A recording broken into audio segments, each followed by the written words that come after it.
জাতীয় সংসদে দাঁড়িয়ে হাদি হত্যার বিচার দাবি করেছেন মাদারীপুর ১ শিবচর আসনের সংসদ সদস্য সাঈদ উদ্দিন আহমেদ হামজালা। ইনসাফ ও ন্যায়ের পক্ষে কথা বলতে গিয়ে তিনি হাদি হত্যার বিচার নিশ্চিত করার জোর দাবি জানিয়েছেন।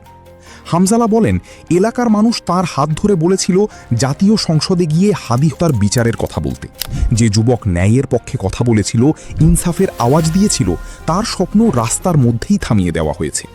এমপি হামজালা আরও বলেন, এই বিচার যদি না হয় তাহলে তার মতো হামজালাদের নিরাপত্তা কেউ রাস্তায় দিতে পারবে না। তিনি মাননীয় স্পিকারের মাধ্যমে হাদি হত্যার বিচার সুনিশ্চিত করার আহ্বান জানান। এছাড়া তিনি এলাকায় মাদকের বিস্তার নিয়ে উদ্বেগ প্রকাশ করেন।